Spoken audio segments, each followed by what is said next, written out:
Muy buenas tardes, mi nombre es Rey Jesús Cruz Galindo. Yo soy estudiante de la maestría en Ciencias en la especialidad en Investigaciones Educativas del Centro de Investigación y de Estudios Avanzados del Instituto Politécnico Nacional en México. Voy a presentar a través de este medio la ponencia titulada Homofobia en los centros educativos, un estudio de caso en el nivel medio superior en México.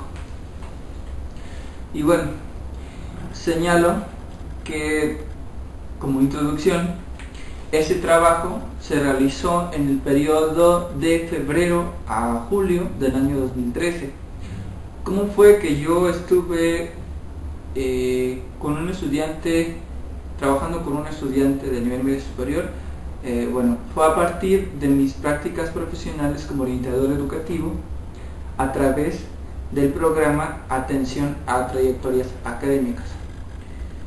Luego entonces yo trabajé con un estudiante en el telebachillerato del Cafetal, ubicado en Alto Lucero, Veracruz, México. El estudiante se encontraba en el último semestre de la preparatoria, es decir, el último periodo escolar, y tenía 18 años. ¿Cómo se inició esto? Esto no inició formalmente como un estudio sobre homofobia, sino como una atención a una trayectoria, hacer un diagnóstico, una intervención y una evaluación de este trabajo. Bien, cuando yo hago el diagnóstico personal, familiar, escolar, y pues se identifican ciertas necesidades del estudiante que se deben atender para mejorar su desempeño escolar, su aspecto personal sobre todo. Entonces, a través del diagnóstico se detecta la necesidad de fortalecer estrategias de aprendizaje para mejorar sus notas. Y en una entrevista con el estudiante me dice: yo necesito mejorar mis notas, lo necesito mucho. Necesito pues saber cómo aprender, qué estrategias puedo utilizar. Pero más que nada yo necesito una orientación sobre mi persona, porque estoy en una situación muy difícil.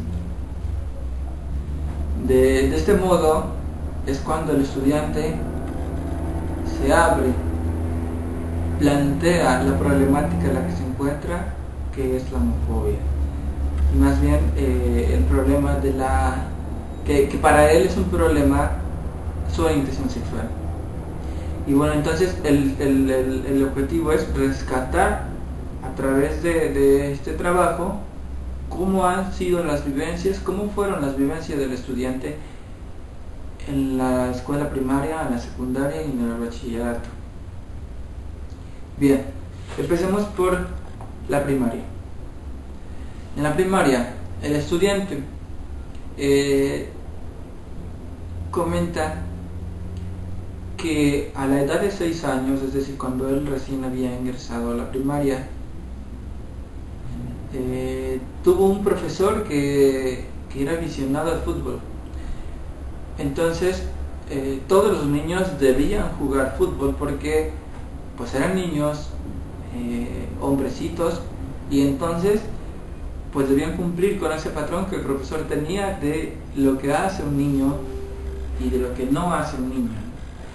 Y el estudiante menciona que él, aún sin saber cuál es su orientación, porque a esa edad pues ni siquiera piensa que es él recuerda que jugaba con sus compañeras, le gustaba estar con ellas, tenía más amigas que amigos, convivía mucho con las niñas. Y debido a eso el profesor hizo a sus compañeros, sobre todo los mayores del salón, que le pusieran al frente el pizarrón y que con un balón de fútbol le pegaran para que le gustara el fútbol, y entonces ya se volviera un hombrecito y cumpliera esos patrones que el profesor tenía sobre lo que debe ser un niño.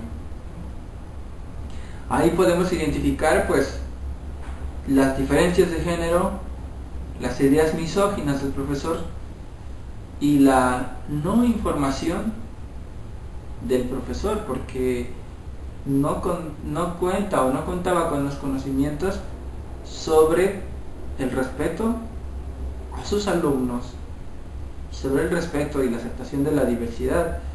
O sea, ahí no hay una manifestación de orientación sexual o llamámosle homosexualidad, sino que ahí más bien son las acciones que realiza el docente frente a las actitudes del niño, que no muestran ninguna maldad.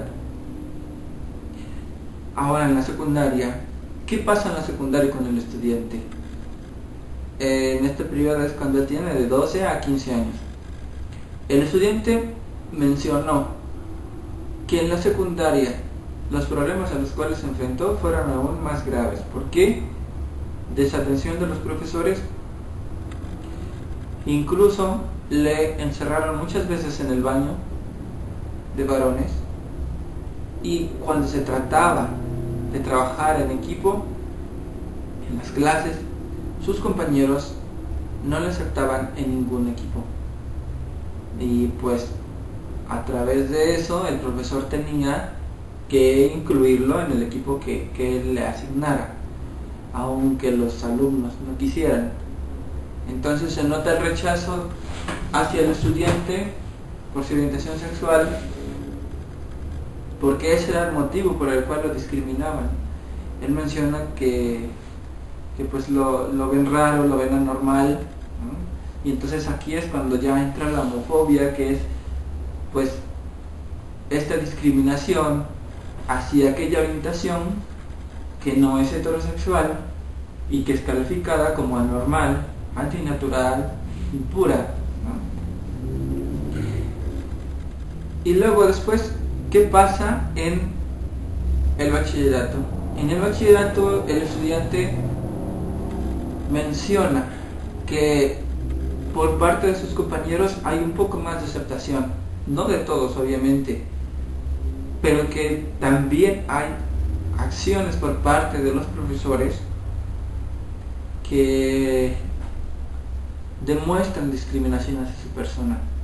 No directamente, pero lo hacen en clase, y entonces el estudiante se siente atacado, se siente discriminado, se siente señalado, porque aunque no se le señale personalmente, él sabe que esas burlas, que esas mofas, el hecho de que el profesor imite cómo actúa un homosexual,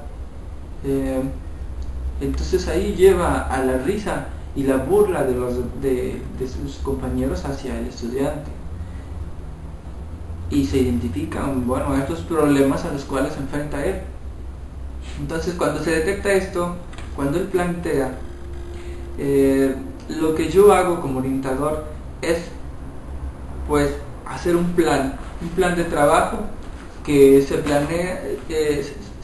planeó pues en 5 sesiones, principalmente 3 temáticas y sobre todo 2 muy relacionadas con nuestro problema: la autoestima,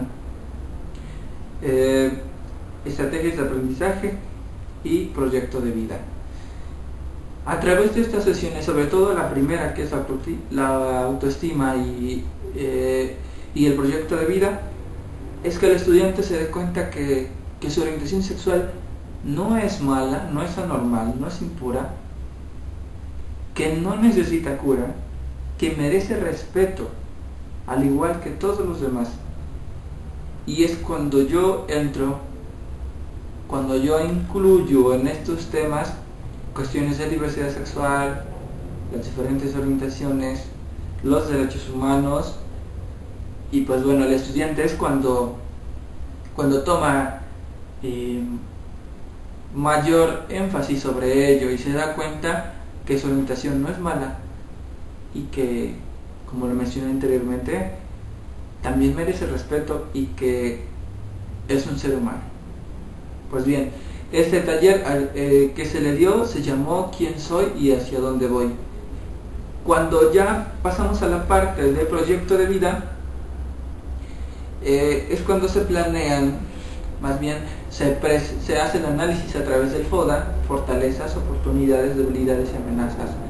Y es cuando el estudiante pues visualiza y analiza su situación, y él menciona en una entrevista que este taller le ayudó mucho porque ya no piensa igual que antes.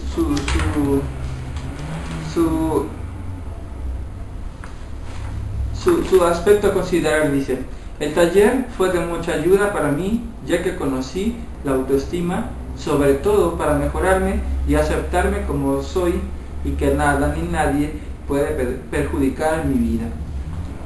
Entonces creo que eso es lo fundamental de ese trabajo que se hizo con ese estudiante, y que considero que sería esencial trabajar con muchos estudiantes, obviamente darle la atención a cada uno que merece, para que se puedan atender estas situaciones problemáticas de la discriminación, el señalamiento, la burla y la agresión al estudiante. Creo que eso sería lo más esencial hasta ahora.